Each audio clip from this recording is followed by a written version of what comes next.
أما بعد فقد قال الله تبارك وتعالى في كتابه المجيد وفرقانه الحميد وهو قوله الحق. بسم الله الرحمن الرحيم. أحسب الناس أن يتركوا أن يقولوا آمنا وهم لا يفتنون.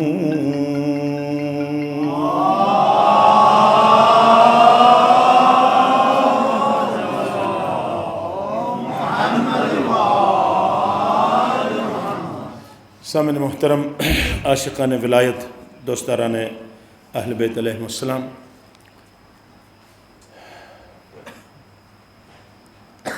مجلس اعزاء اور ماہ محرم کا جو عشرہ محرم گزر گیا اور سخت ترین حالات حرم رسول اللہ کے لیے، میں یوں کہوں گا کہ اگر آپ نے یہ سوچا ہے کہ عشرہ ختم ہوا، 10 دن ختم ہوئے، 10 دن کے بعد زینب کبریٰ جو ابھی تنہا ہے، نہ عباس ہے، نہ علی اکبر ہے، نہ قاسم ہے، آج کے بعد بیمار کربلا کی عیادت سے لے کر چھوٹے چھوٹے بچوں کی حفاظت زینب کبریٰ کے عباس بن کر اس وقت زینب کبریٰ پہرا دے رہی ہے۔ اصل غم کے ایام، میں تو یوں کہتا ہوں کہ عاشوراء سے اب اس وقت زیادہ غم ہے، اور اب سے بھی زیادہ جب مدینے میں واپس یہ پہنچ جائیں گے مدینے میں، کیونکہ پورے سفر کے اندر اپنے عزیزوں کی طرف زیادہ توجہ نہیں تھی، زیادہ تر بلکہ ان سرحائے مبارک کے اس آڑ میں بھی اپنے پردے کو بچانے کی کوشش کر رہی تھی۔ کئی دفعہ کہا کہ ذرا سروں کو قریب لائیں کہ ہم سید زادیاں، ہم کبھی ہم نانا کے روزے پر جاتے تھے تو وہاں بھی چراغ بجھا کر ہم زیارت کراتے تھے، تو یہ تو ہمارے خاندان میں کم از کم ہمارے بچوں کے ٹکڑے کرنا، ذبح کرنا، نیزے کے اوپر چڑھانا پھر بھی بنتا ہے دشمنی میں۔ یہ کہاں کا قانون ہے کہ ناموس کے نیزوں سے پردے اٹھائے اور ان کو بدماشوں کی محفل میں، شرابیوں کے محفل میں، یعنی بازاروں کے اندر، درباروں کے اندر 15 گھنٹہ ایک ایک چوک پر کھڑا کیا ہے زینب کو، ایک ایک چوک پر۔ میں اس لیے کہہ رہا ہوں کہ یہ ایام آپ سے ایک دستبستہ گزارش کے ساتھ، شاید یہ آخری مجلس ہے، میں آپ سے 10 ادب جوڑ کر ایک گزارش کروں گا جوانوں سے کہ ضروری نہیں ہے کہ آپ لوگ یہ کہیں کہ اب مجلس اسی طرح پروٹوکول کے ساتھ، نہیں، مجلس تنہائی میں بھی برپا ہو سکتی ہے۔ گھر میں جائیں گے نا، جس طرح میرے زین العابدین نے پوری زندگی اس طرح کی ہے، کوئی 13-12 سال کا کوئی نوجوان آتا تھا تو دوسروں سے کہتا تھا میرے قاسم کی عمر کا ہے، یہ کہہ کر ہوتا تھا۔ یہ دیکھو مجلس ہے، اب مجلس کے لیے ضروری نہیں ہے کہ آپ کوئی یعنی کچھ جمع کریں، کچھ کریں، نہیں، مجلس برپا ہو گئی، آپ رونے لگے، مجلس برپا ہو گئی۔ یا اس طرح کرتے تھے، حتیٰ حیوان ذبح کرتے تھے نا، تو جب مولا آتے تھے وہ چھریاں چھپاتے تھے کہ مولا روتے ہیں، اور ایک دفعہ قصائی نے اس گلے کے اوپر چھری رکھنے کے بعد ابھی ذبح کرنا چاہتا تھا، تو اتنے میں مولا آئے تو وہ گھبرا کر وہ چھپانا چاہتا تھا، کہا نہیں جب مومن چھپانے کی ضرورت نہیں ہے، صرف ایک سوال ہے، اس حیوان کو پانی تو پلایا ہے نا؟ میرے بابا کو 3 دن بھوکا پیاسا ذبح کیا ہے، یہ کہتے تھے۔ اور اب دیکھیں نا، ہر چیز رلاتی تھی۔ آپ بھی اسی طرح مجلس برپا کر، اکیلے بھی مجلس برپا کر سکتے تھے، یا اگر کہیں گزرتے تھے کوئی بچی، اگر بچی سینے سے لگا کر نا، کوئی بچی ہو، اب باپ اپنے سینے سے لگا کر جب پیار کرتا تھا، مولا وہیں بیٹھ کے روتے تھے، تو پوچھتے تھے کیوں روتے ہیں مولا؟ کہتا ہے کہ اس باپ نے جب بچی کو سینے سے لگایا تو وہ زندان میں اس سکینہ کی وہ آوازیں مجھے ستاتی ہیں کہ وہ جب رخسار اور زندان کے سخت زمین پر رکھ کر کہتے بابا اس سخت میرے رخسار بھی زخمی ہیں، تیرے سینے کے بغیر میں نو نہیں سو سکتی، کہ یہ اب دیکھنا یہ برپا اسی طرح، ورنہ وہاں آزاداری کرنا نہیں دیتے تھے امام کو، کسی بہانے سے روتے تھے۔ اور کبھی آپ کو پتہ ہے کہ کبھی اس کے کوئی نوجوان دلہا بن کر آتا تھا تو ایک مرتبہ علی اکبر کو یاد کر کے وہ فریاد کرتے تھے، اور اسی طرح آپ کو پتہ حتی منحال نے اس کے صحابی نے بلایا کہ مولا میرے بچے کی شادی ہے، آپ میری شادی میں شریک ہو جائیں۔ تو ایک مرتبہ غمگین نگاہوں سے منحال کی طرف دیکھ کر کہتے ہیں منحال آپ کو پتہ نہیں ہے کہ میں نے کربلا کے بعد شادیوں میں جانا چھوڑ دیا، کہ میں نہیں جاتا، اور آپ یاد رکھیں وہ اس نے اصرار کیا تو ایک شرط پہ گیا۔ میں جوان جو غیر شادی شدہ نوجوان ہیں نا ان سے دست ادب ایک میں گزارش بھی کرتا ہوں، تو امام مولا نے کیا کہا پتہ ہے امام سجاد نے، اگر آپ بار بار آتے ہیں میں آؤں گا، لیکن ایک شرط ہے، جب آپ صحرا پہنا کے دلہا بنا کے کرسی پہ آپ سجا کے رکھو گے تو اگر میرے علی اکبر کا مصائب پڑھتے ہیں تو میں آتا ہوں، ورنہ نہیں۔ کہا کہ مولا آپ آئیں میں مصائب پڑھا دوں گا۔ جب دلہا بن گیا امام بالکل سامنے تھے، اور جب مصائب شروع ہو گئی تو اس کے بعد وہ کوہرام مچ گیا، مولا ایسے روئے، اور جب دیکھا مولا سامنے نہیں ہے، دروازے پہ کھڑے ہیں۔ مولا آپ تو صدر محفل میں تھے، آپ دروازے پہ جوتوں کے قریب کیوں گئے؟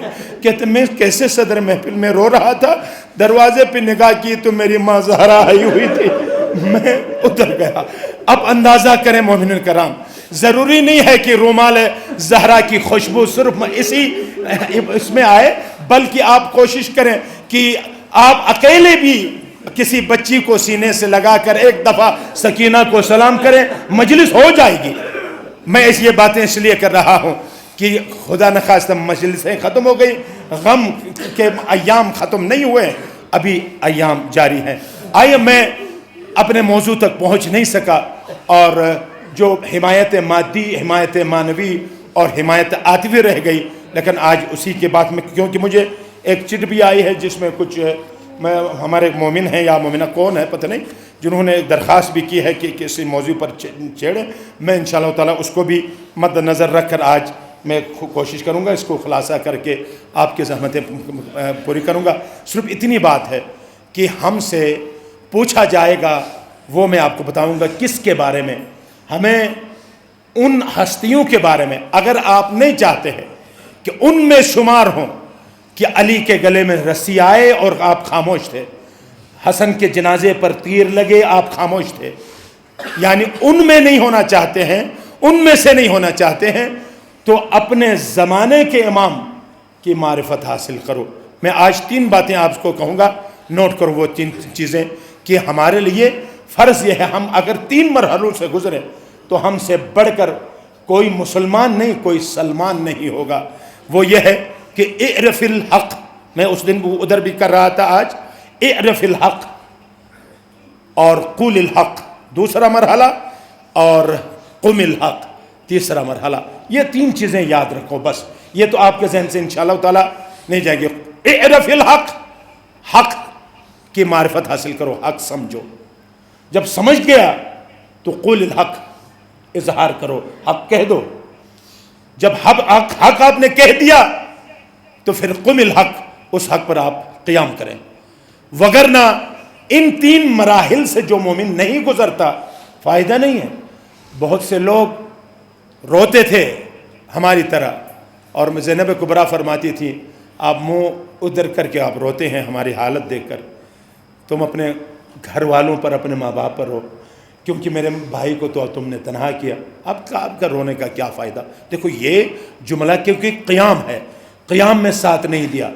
ہو سکتا بعض لوگ سمجھتے تھے لیکن حق اظہار نہیں کیا، جیسے انس ابن مالک نے مولا کائنات نے کہا کہ آپ بتائیں کہ کس کس کو یاد ہے من کنت مولا فہذا علی مولا، تو اس وقت کیا کہا پتہ ہے کہ خاموش تھے۔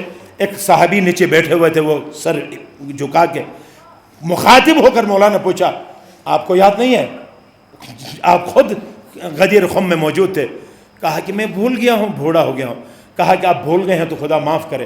اگر نہیں بھولے ہیں, حق چھپا رہے ہیں, حق بول نہیں رہے ہیں, تو خدا ایک ایسی بیماری میں تمہیں مبتلا کرے کہ مر جاؤ گے اور اندھا ہو کر انتہائی سخت بیماری میں واصل جہنم ہو گئے. کیوں؟ کیونکہ اس نے حق سمجھا تھا لیکن حق بولنے کے لیے تیار اس دنیا کی خاطر.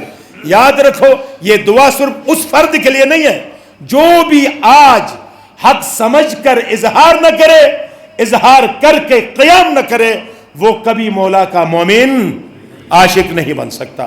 اس لیے یہ 3 مرحلے کم از کم یاد کریں کہ اعرف الحق, ایک قول الحق, 2 اور قم الحق, 3. یہ 3 چیزیں انتہائی ضروری ہیں. اور میں آج ایک چیز میں ادھر بھی بتایا تھا کیونکہ یہاں بھی یہ ذکر ہے, اس لیے میں آپ کے خدمت میں عرض کروں گا ایک جملے کے بعد. دیکھیں, خدا کا لاکھ لاکھ شکر ہے کہ ہم حیدر کرار کے ماننے والے ہیں. خدا کا لاکھ لاکھ شکر ہے کہ ہمیں خدا نے چمن مودت میں پیدا کیا ہے. خدا تیرا لاکھ لاکھ شکر کہ اگر کسی اور گھرانے میں جاتے تو کیا ہوتا. ہم اس گھرانے میں ہیں کہ آپ کو پتہ ہے کہ جب ایک مسئلہ پوچھا پہلے خلیفہ حضرت ابو بکر رضی اللہ تعالیٰ عنہ نے, کہا کہ یا رسول اللہ یہ بتائیں کہ اہدنا الصراط المستقیم فتفرق بکم عن سبیلی, اشارہ کر کے کہا یہ ہے صراط مستقیم, یہ ہے صراط مستقیم. اور قرآن کی آیت ہے یہ, وَأَنَّ هَذَا صِرَاطِي مُسْتَقِيمًا فَاتَّبِعُوهُ وَلَا تَتَّبِعُوا السُّبُلَ فَتَفَرَّقَ بِكُمْ عَن سَبِيلِهِ. یہ میرا صراط مستقیم ہے, اس کی اتباع کرو, اس راستے پہ چلو. اگر ایسا کہیں اور راستے کی طرف جاؤ گے تو اصل راستے سے تم بھٹک جاؤ گے اور راستہ سے دور ہو جاؤ گے. تو یہ قرآن کی آیت ہے, اور قرآن نے کیا خوبصورت طریقے سے حاذا کو حاذا سے ملایا, انما کو انما سے ملاتا ہے, حاذا کو حاذا سے ملاتا ہے. وہی الفاظ پیغمبر اسلام نے من کنت مولا فہذا علی مولا, اور یہاں قرآن کلام کر رہا ہے, خدا کہتا ہے وَأَنَّ هَذَا صِرَاطِي مُسْتَقِيمًا, پھر کہتا ہے کہ میں ہر جگہ موجود ہوں. قبلے کی طرف رخ کرا کے کہتے ہیں کہ سارے مسلمان, کیا خدا صرف قبلے کی طرف ہے؟ نہیں, بلکہ خدا تو ہر جگہ موجود ہے. تو پھر ہم قبلے کی طرف رخ کر کے کیوں کہتے ہیں اہدنا الصراط المستقیم؟ اس کا مطلب یہ ہے کہ صراط مستقیم کو پروردگار نے اپنے گھر میں پیدا کر کے لوگوں کو یہ بتانا چاہتا ہے کہ جس میرے گھر میں جب جو پیدا ہوا ہے اس کا دامن جب تک نہیں پکڑو گے, نہیں تھامو گے, اس وقت تک صراط مستقیم پر آپ چل نہیں سکتے. اس لیے ترجمے بھی ہم کرتے ہیں, ہمارے بھائی جب ترجمہ کرتے ہیں کہتے ہیں اہدنا الصراط المستقیم, صراط مستقیم دکھا, اور خدا ہم دعا کرتے ہیں ان کو دکھائے. لیکن ہم ترجمہ لکھتے ہیں کہ صراط مستقیم پر چلا. مصیبت یہ ہے وہ دیکھتے نہیں ہیں اور ہم نے دیکھا ہے لیکن چلتے نہیں ہیں. خدا ان کو دیکھنے کی توفیق عطا کرے اور ہمیں اس صراط پر گامزن ہو کر چلنے کی توفیق عطا فرمائے. تو مومنین کرام, آج میں آپ کے خدمت میں بتاؤں گا, یہاں بتایا ہے کہ گھریلو معاملات میں بھی بعض مومنین نے کہا کہ آپ کریں. ایک حدیث تھی, میں نے جتل میں شاید میں نے عرض کیا تھا, تاکہ ان کا مسئلہ بھی حل ہو جائے جو یہاں مجھے لکھ کے دیا ہے, کیونکہ بعض معاملات گھریلو معاملات ہوتے ہیں. دیکھیں مومنین کرام, میں نے کہا کہ خدا ہم کہاں ڈھونڈتے ہیں؟ رسالت میں. رسالت اگر ڈھونڈنا ہو تو کہاں ڈھونڈتے ہیں؟ علی کی ولایت میں. اور علی کی ولایت ہم کہاں ڈھونڈیں گے؟ مومن کی حمایت میں. تو مومن کی حمایت میں سب سے پہلا مرحلہ گھر کا مسئلہ ہے. گھر کا مسئلہ ہے. میں آج بتاتا ہوں کہ پیغمبر اسلام نے کہا کہ الا اخبرکم, سنو, الا اخبرکم شرار رجالکم, آیا میں آپ کو سب سے بدترین مردوں کی بات بتاؤں کون ہے؟ سب سے بدترین مرد کون ہے بتاؤں؟ کہا کہ قالوا بلا یا رسول اللہ, آپ بتائیں نا, کہ ہمیں ضرور یہ ہمیں بتائے تاکہ ہمیں پتہ چلے کہ بدترین مرد کون ہے. تو کہا قال ان من شرار رجالکم جو بدترین رجال میں سے، جو مردوں میں سے ہیں، وہ کون ہیں؟ البہات. یہ نوٹ کرو، کیونکہ بہات کہتے ہیں وہ مرد جو دوسروں پر تہمت لگاتے ہیں، جو تہمت اشد من الزنا، تہمت زنا سے بدتر ہے. تہمت لگانے والے دنیا کے بدترین اشخاص میں سے، بدترین افراد میں سے، بدترین مردوں میں سے وہ لوگ ہیں جو تہمت لگانے میں کوئی دیر نہیں کرتے. دیکھیں البہات پیغمبر اسلام نے کہا. دوسری بات کیا کہی کہ الفحاش، وہ لوگ جو فوراً گالیاں، ہر تعریف میں بھی، غصے میں بھی زبان ان کی گالیوں پہ اترتی ہے، وہ مرتے وقت کبھی امام علی کا پیروکار نہیں بن سکتا. تیسری مرتبہ کہا، اور اس کی گالیوں کے اثرات بھی ہیں. ہمارے ہاں آپ کو پتہ ہے گاڑی جب تیز بھی چلتی ہے تو گالی کے ساتھ اس کی تعریف ہوتی ہے. اب اگر کوئی گائے بھی ٹانگ مارے نا، وہاں بھی ایک گالی کے بعد آپ دودھ دھونے کے لیے تیار ہو جاتے ہیں. لہٰذا یہ بہت ہی عجیب ہے. اور پیغمبر اسلام نے کہا یہ مرتے وقت کبھی جو ہے نا پاک ہو کر نہیں جائے گا، اور یہ بہت بڑا اور برا اور بدترین مرد ہے. اور تیسری مرتبہ کہا الجری، گستاخ لوگ. بعض لوگ ایسے ہیں بڑوں کی تمیز ان کے پاس نہیں ہے. یار مہمان کوئی بھی آئے آپ کے گھر میں، حتیٰ غیر مسلم آئے، ہمارا فرض یہ ہے کہ ہم ان کا احترام کریں اور گستاخی نہ ہو کسی مہمان سے، کسی شخص سے، حتیٰ آپ کا دشمن کیوں نہ ہو. آپ کو میں بات بتاؤں کہ امام زین العابدین کے گھر میں بھاگتے ہوئے ایک جوان آیا. آنے کے بعد جب انہوں نے دیکھا کہ ایک جوان اندر آیا اور کہا، ایک مومن وہ شخص تھا جو آیا تو کہا پانی، کہا بہت پیاسا ہوں. پانی دیا، پانی پیا. کھانا، کہتے ہیں بھوک بھی لگی ہے. زینب کبریٰ سے کہا پھوپھی اماں پانی کھانا تیار کرے. کھانا تیار کر کے زینب کبریٰ نے کہا اس مہمان کو دے دو، اتنا اس سے پوچھو کہ میرے علی اکبر نے تیرے کیا بگاڑا تھا کہ سینے پہ برچی لگایا تو نے اور میرے علی اکبر کو قتل کیا. تو وہ علی اکبر کا قاتل تھا. تو اس نے دیا اور کہا، تو کہا مولا آپ کو پتا تھا میں علی اکبر کا قاتل ہوں؟ ہاں مجھے پتا تھا. تو پھر پتا تھا پھر بھی پانی دیا؟ ہاں. پھر بھی کھانا دیا؟ جی ہاں. کیوں؟ کہا کہ وہ تمہارا کردار تھا کہ میرے اصغر کو ایک قطرہ پانی بھی نہیں دیا. یہ ہمارا کردار ہے کہ میرے علی اکبر کا قاتل بھی اگر ہمارے گھر میں آتا ہے تو ہم اس کا احترام، اس کو کھانا پیش کرتے ہیں. یہ ہم اہل بیت کا کردار ہے، اور اہل بیت کے ماننے والوں کا کردار بھی یہی ہونا چاہیے. الجری کہتا ہے کہ یہ بہت بدترین مرد ہے جو گستاخ ہے. یعنی لوگ اس کے شر سے بچنے کی کوشش کرتے ہیں، یار اس کے ساتھ مت چھیڑو، کیونکہ یہ جب بھی بولتا ہے تو کسی کے لحاظ یہ نہیں کرتا. اگر ایسا شخص ہے تو وہ تیار ہو جائے کہ جاتے ہوئے، دنیا سے جاتے ہوئے مردود ہو کر چلا جائے گا، وہ کبھی پاک ہو کر اس دنیا سے گزر نہیں سکتا. اور چوتھا کہا الآکل وحدہ، جو اکیلا کھاتا ہے. الآکل وحدہ، جو اکیلا کھاتا ہے. دیکھیں پیغمبر فرماتے ہیں اکیلا کیا مطلب؟ گھر میں بیچاری سبزی ہے اور ڈالڈا گھی بھی میسر نہیں ہے. آپ گور جاتے ہیں، گلمت جاتے ہیں، کڑھائی وغیرہ دوستوں کے ساتھ اڑاتے ہیں، اور گھر میں آپ کو کہا کہ یہ ختم ہو گیا، ماچس نہیں ہے، فلاں نہیں ہے، آپ ادھر سے ڈھانٹنے لگتے ہیں.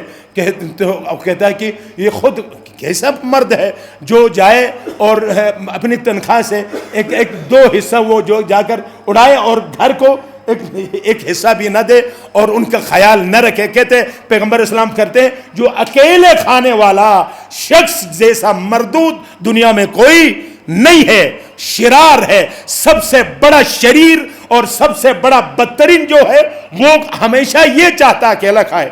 اور چوتھا کہتا ہے المانع الرفدہ. اور پانچواں وہ ہے کہ جو مہمان آتا ہے تو بڑا تنگ ہو جاتا ہے. مہمان آتا ہے تو خصوصاً اگر بیوی کے مہمان آئے تو وہ کان میں کہتا ہے تمہارے انہوں نے ہمارا جو ہے نا، تو وہ ایک دم اعتراض آمیز لہجے میں بولتا ہے اور پریشان ہو جاتا ہے. یار آخری مہینے کے آخری بھی ہے، یہ دیکھو منہ بنا کے آتے ہیں، بس ان کو پتہ ہی نہیں ہے دن میں 4 دفعہ 5 دفعہ. بھائی مہمان، آپ کو پتہ نہیں ہے کہ مہمان کیا ہے. مہمان یقین کریں، آیت اللہ طباطبائی تو آپ جانتے ہیں نا، محمد حسین طباطبائی کو، اس سے کہا تھا کہ آپ چیلا پکائیں کوئی اس کے لیے کیا کہتے ہیں کہ عرفان، علم عرفان میں، کہ اس نے کہا شروع کیا اور کرتے کرتے 25 دن، اب ناگا کیا دوبارہ شروع کرنا تھا. تو کہا مہمان آ گئے. اب عقل سے پوچھا جو باطنی نبی ہے, کیا کروں, یہ جاری رکھوں یا مہمان کی خدمت کروں؟ عقل نے کہا یہ حبیب خدا ہے, تو کام کر رہا ہے خدا کے لیے, تو حبیب خدا کو ناراض کر کے پھر کیسے خدا کو راضی کرے گا, چھوڑ دو پھر بعد میں کرو گے. اس نے اپنا سلسلہ, اب 25-30 دن دوبارہ روزہ رکھنا کوئی معاملی نہیں ہے, چھوڑ کر وہ چھوٹے سے, یہ گلاس تو بہت بڑا ہے, چھوٹے سے استقان کہتے ہیں ایرانی, آپ گئے ہوں گے, اتنے سے چھوٹے ہوتے ہیں, عراق میں بھی ایران میں بھی. ہمارا کوئی زوار گیا تھا جو بڑے بڑے برتنوں میں کھاتا ہے, صبح چائے جو ہے نا وہ چپاتی اندر ڈال کر, تو ان کو لیے تو بڑی بڑی مصیبت ہے, اتنی سی وہ اتنا سا گلاس ہے. تو ایک زوار نے ایرانی بیرے کو بلا کر کہا ادھر ڈالو, یہ ہم یہاں کے لیے استعمال کرتے ہیں کھانے, یہ تو ایسا چھوٹا ہی. اس کو یہاں تک اس نے چھوٹے سے اس استقان میں وہ بھی قہوہ چائے اس کو پلائے, مہمانوں کو پلا کر خوش اخلاقی سے انہوں بھیجا. وہ مکاشفات جو 40 دن کے بعد پتہ نہیں کامیاب ہوتے یا نہ ہوتے, وہ مکاشفات ابھی شروع ہو گئے. وہ بھاگتے ہوئے اپنے استاد کے دروازے پہ گئے, استاد ہم نے ابھی 40 دن بھی پورے نہیں ہوئے, مکاشفات ہونے لگے ہیں, وہ نتیجہ مجھے ملنے لگا ہے. استاد نے اندر سے کہا اگر وہ مہمان کو آپ واپس کرتے تو 40 دن تو کیا 40 صدیاں بھی سر دیوار سے ٹکراتے تو اس نتیجے تک آپ نہیں پہنچتے.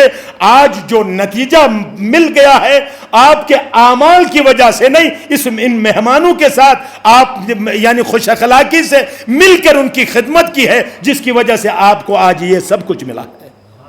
اندازہ کریں مہمان آتے ہوئے جو گھر میں مسئلہ کرتے ہیں وہ بہت خطرناک ہے. اور خصوصاً گھر والے سے آپ سے 10 بستہ میری گزارش ہے, یہ بھی مجھے سے کہا گیا ہے کہ گھر میں والدین کے حقوق بچوں پر کیا ہے, بچوں کے حقوق والدین پر. دیکھیں ایسا نہیں ہے کہ صرف, ہاں بچوں سے 10 بستہ گزارش ہے کہ یہ اتنے محترم ہے والدین. اذا دعاک والدک, اگر آپ کا والد آپ کو پکارے فی صلاۃ تطوع, مستحب نماز میں, تو نماز تو ختم کر کے سلام کے بعد اس کو جواب دو. اذا دعت کا والدتک, اگر آپ کی والدہ آپ کو بلائے فی صلاۃ, نماز میں, تطوع مستحب نماز میں, تو اس وقت کیا فقطعھا, کہتے ہیں نماز کو توڑ دو اور ماں کو جواب دو. یہ اپنی جگہ. اور اس طرف پھر والدین کے اوپر بھی حقوق ہیں کہ اپنے بچوں کی خواہشات پوری کریں.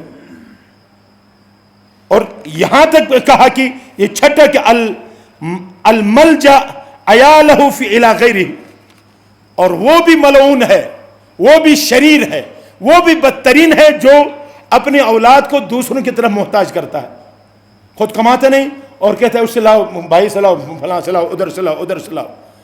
اور وہ جب کچھ اس سے مانگتا ہے یا بیٹا مانگتا ہے, آپ نے نہیں سنا امام علی اکبر کو کہ بیٹا میرا دل چاہتا ہے کوئی مجھ سے, آخر بچوں کے بھی دلی خواہشات ہوتی ہیں, وہ کہتے ہیں میں نے دنیا ترقی ہے, میں آخرت کے بارے میں سوچتا ہوں, اب تم سوچو لیکن اس کا مسئلہ حل کرو. آپ سے 10 بستہ گزارش ہے, آپ پیغمبر کے وہ صحابی کے بارے میں آپ کو پتہ ہے, سعد ابن معاذ, وہ پیغمبر کے بہت بڑے ساتھی تھے. ان کے جنازے پہ جب انگلیوں کے اوپر اچلتے تھے, کہا یا رسول اللہ آپ کیا کر رہے ہیں, کہ 70,000 ملائکے اس جنازے میں ہیں. اور پھر خود قبر کے اندر گئے, خود لٹایا, لٹانے کے بعد سعد کی ماں نے کہا مرحبا, میرا ساتھ تو اس وقت جنت میں ہوگا. تو رسول اکرم نے کہا, فرمایا خبردار یہ سوچنا بھی مت, اس وقت اس کی ہڈیاں توڑ رہے ہیں اور سزا میں مبتلا ہے. کہ یا رسول اللہ آپ خود آئے ہیں, ملائکہ آئے ہیں, پھر اس کو کیوں مار رہے ہیں؟ کہا کہ یہ اچھا تھا لیکن گھر والوں کے لیے بہت تندخو تھا. بعض لوگ ہیں نا, گھر میں باپ آئے تو ایسا ہونا چاہیے کہ ایک مہربان, جس طرح حیوانوں کے ماں باپ جب آتے ہیں یا ماں آتی ہے تو کس طرح ان کو خوشی ہوتی ہے, ان کے اندر جاتے ہیں اور کھیلتے ہیں. اور ہمارے ہاں تو باپ ایک ایسا جلاد بن کر گھر میں آتا ہے کہ یقین کرے آتے ہی کرفیو لگتی ہے اور دوسروں کو اشارہ کرتے دھیمی. بڑا مسئلہ ہے, یقین کریں اگر حالت گھروں میں ہے تو وہ باپ بھی ذرا اپنے بارے میں سوچے آپ کیا کر رہے ہیں. اور نماز کے لیے اٹھانا بھی اٹھاؤ کسی طریقے سے. آپ دیکھیں, میں یہ بھی کہوں گا کہ جو بھی بڑے بڑے مقامات تک پہنچ گئے, آپ دوستوں سے گزارش ہے, اگر ایسا بھی باپ ہے تمہارا فریضہ یہ نہیں ہے کہ آپ اس کی